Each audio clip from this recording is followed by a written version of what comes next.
दोनों आंख निकाले गए थे,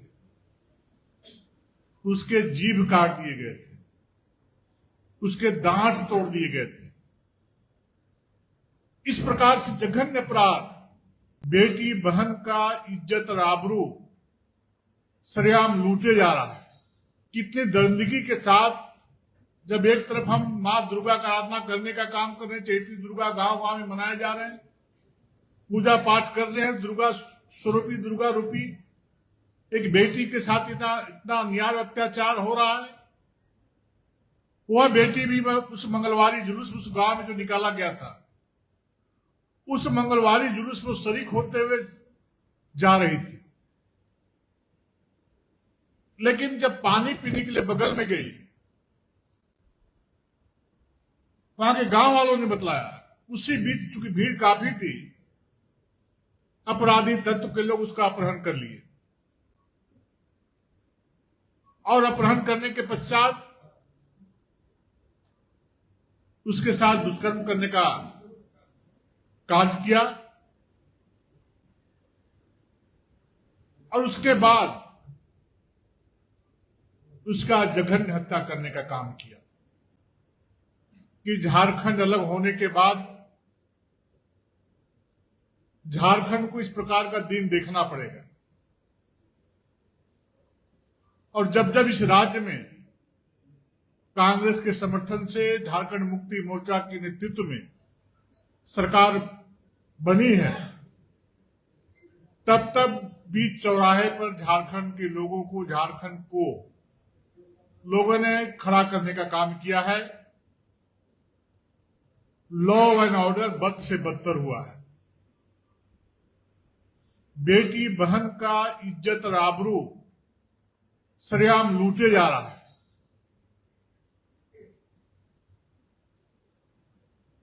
और जब हम लोगों को सूचना मिली कि हजारीबाग जिला के बिशुनगढ़ प्रखंड अंतर्गत कुसुम्बा गांव के रहने वाले एक नन्ही सी बेटी, जब पूरा दुनिया, पूरा देश, पूरा झारखंड मर्यादा पुरुषोत्तम राम के जन्म दिवस को लोग उत्साह से मनाने की तैयारी कर रहे थे, गांव गांव में मंगलवारी जुलूस निकल रहा था। उत्साह से पूरे लोग भक्ति भाव से लोग इस प्रकार के कार्यक्रम लोग करने का काम कर रहे थे। लेकिन जिस प्रकार से हम लोगों ने देखा और सुना कि उस कुसुम्बा गांव में रहने वाली एक बच्ची जब मंगलवारी जुलूस में जा रहे थे अपने गांव में, कल मैं गया था उस गांव में, मेरे साथ वहां के माननीय सांसद श्री मनीष जायसवाल जी, पूर्व नेता प्रतिपक्ष श्री अमर बावरी जी, हजारीबाग के माननीय विधायक श्री प्रदीप प्रसाद जी, बगोदर के माननीय विधायक श्री नागेंद्र महतो जी, बरकट्ठा के माननीय विधायक श्री अमित यादव जी, रामगढ़ के माननीय विधायक श्री रोशन लाल चौधरी जी, हजारीबाग के जिला अध्यक्ष श्री विवेकानंद सिंह जी सहित सैकड़ों लोग उस गांव में हम लोग पहुंचे थे। कितनी दरिंदगी के साथ, जब एक तरफ हम मां दुर्गा का आराधना करने का काम कर रहे हैं, चैती दुर्गा गांव गांव में मनाए जा रहे हैं, पूजा पाठ कर रहे हैं, दुर्गा स्वरूपी दुर्गा रूपी एक बेटी के साथ इतना अन्याय अत्याचार हो रहा है। वह बेटी भी उस मंगलवारी जुलूस उस गांव में जो निकाला गया था, उस मंगलवारी जुलूस में शरीक होते हुए जा रही थी। लेकिन जब पानी पीने के लिए बगल में गई, वहां के गांव वालों ने बतलाया, उसी बीच चूंकि भीड़ काफी थी, अपराधी तत्व के लोग उसका अपहरण कर लिए और अपहरण करने के पश्चात उसके साथ दुष्कर्म करने का कार्य किया और उसके बाद उसका जघन्य हत्या करने का काम किया। और रात में लोग खोजबीन किए परंतु पता नहीं चला कहां गई नहीं गई। लेकिन जब कल स्पॉट में हम लोग सारे लोग गए तो बीच बस्ती के बीच में एक टूटा हुआ घर है, उसके बगल में बांस का पेड़ कहे या पौधा कहे लगा हुआ है, झाड़ियां थी। जब सवेरे लोग खोजने लगे तो गांव के बच्चियों ने कहा कि अमुक बच्ची का वहां पर डेड बॉडी पड़ा हुआ है। और जब डेड बॉडी के सामने गए तो जो गांव वाले लोगों ने कहा कि उनके दोनों आंख निकाले गए थे, उसके जीभ काट दिए गए थे, उसके दांत तोड़ दिए गए थे। इस प्रकार से जघन्य अपराध कर उसकी हत्या कर दी गई। आप सोच सकते हैं कि हम लोग जब बोलते हैं कि लॉ एंड ऑर्डर ध्वस्त है, अपराधियों का पुलिस प्रशासन से भय खत्म हो चुका है, यह घटना उस बात को साबित करता है कि इस राज्य में अपराधियों को प्रशासनिक पदाधिकारियों से, पुलिस के पदाधिकारियों से बिल्कुल भय समाप्त हो चुका है। पुलिस के पदाधिकारी इस बारे में चिंता ही नहीं करते हैं कि अपराध कितनी तेजी के साथ इस झारखंड में बढ़ रहा है। हाँ, पुलिस की पदाधिकारी चिंता करते हैं कि रात में बालू तस्करी करने वाले गाड़ियों की गिनती करते हैं, रात और दिन जो कोयले की अवैध खनन से जो चोरी हो रहे हैं कोयला, उसकी गिनती करते हैं। और जो हम लोग बार बार बोलते हैं कि भ्रष्टाचार की आकंठ में राज्य की सरकार डूब चुकी है। जो लॉ एंड ऑर्डर पुलिस के पदाधिकारियों को ठीक करना चाहिए वो उनका विषय नहीं रह गया है। उनका विषय इस प्रकार के अवैध कारोबारों से जो पैसे आते हैं उसको लूट करके अपनी तिजोरियों में भरने का काम ही कर रहे हैं। और नहीं तो प्रारंभिक दौर में जब से सरकार चल रही है, अगर जब शुरू में ही अपराधियों से कड़ाई से पेश आता, प्रशासनिक पदाधिकारी और पुलिस के लोगों से यदि अपराधियों को भय होता, तो चारों तरफ आबादी में रहने वाला गांव के बीच में अपराधी उसकी हत्या करना, उसका दुष्कर्म करना उस बच्ची के साथ में ये दुस्साहस नहीं करते। जब कल मैं उसके घर में गया अपने माननीय सांसद, माननीय विधायक के साथ में, कार्यकर्ताओं के साथ में, 4 दिन से उनका डेड बॉडी उनके घर में पड़ा हुआ था। प्रशासनिक पदाधिकारी उसका सूद लेना भी मुनासिब नहीं समझे। न डीसी गए, न एसपी गए, न प्रखंड के कोई प्रशासनिक पदाधिकारी गए। हाँ गए, थानेदार और डीएसपी वहां पर हाजिर थे जब हम लोग गए थे वहां पर। 4-4 दिन से उसके पिताजी मजदूरी का काम, मास्टर करने का काम करते, और उसकी टिकट की भी व्यवस्था, आने का व्यवस्था भारतीय जनता पार्टी के माननीय विधायक प्रदीप प्रसाद जी और मनीष जायसवाल ने की। वो ट्रेन से आ रहे थे, ट्रेन से आते तो और 4 दिन लग जाता।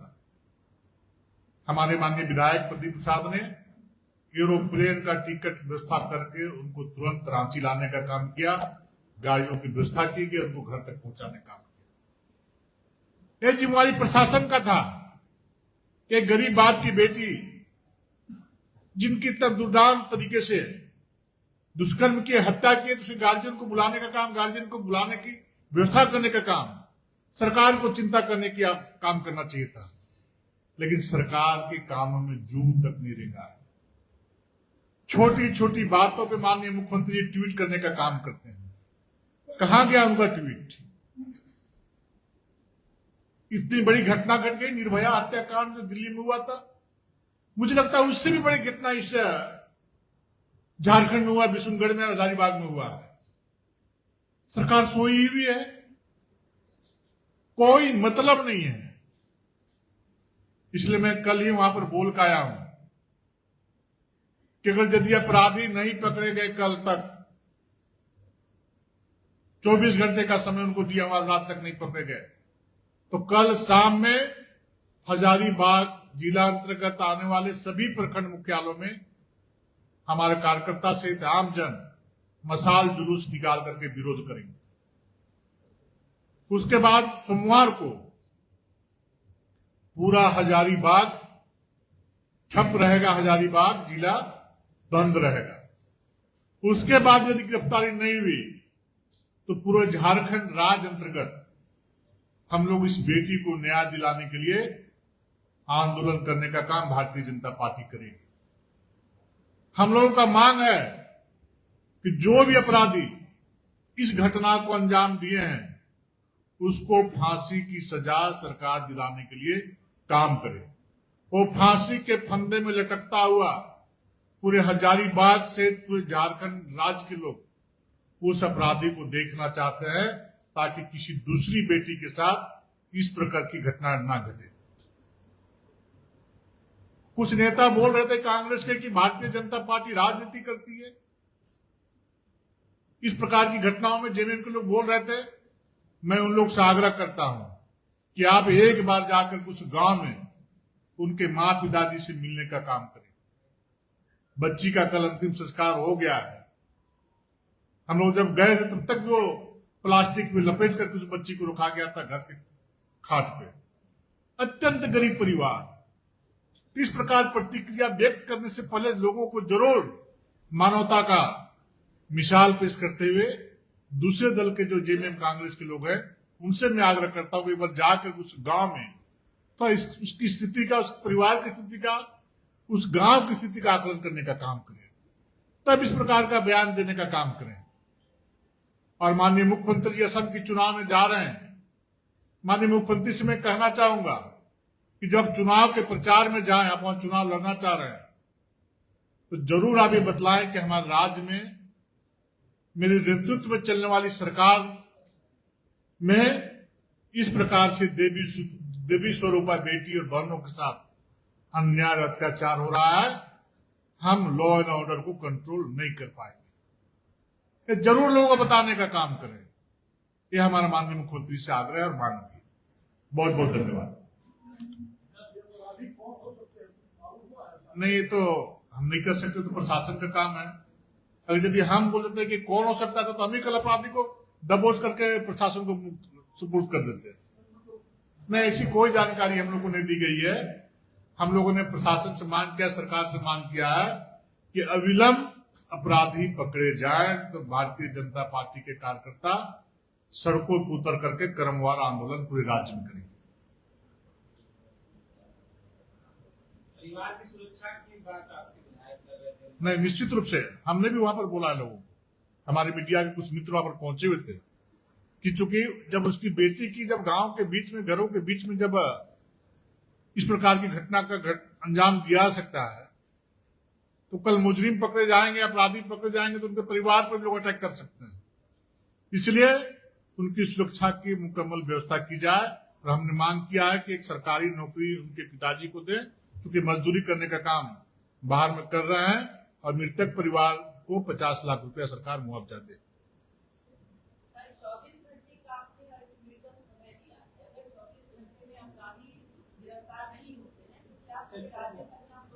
नहीं तो बोला कल हजारीबाग के विभिन्न प्रखंड मुख्यालयों में मशाल जुलूस निकलेगा और सोमवार को 30 तारीख को हजारीबाग बंद रहेगा।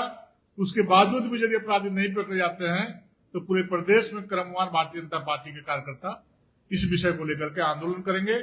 और हाँ, 30 तारीख को हमारी महिला मोर्चा की बहनें राज्य में आने वाले सभी जिला मुख्यालयों पर धरना प्रदर्शन करने का काम करके विरोध करने का काम करेंगे।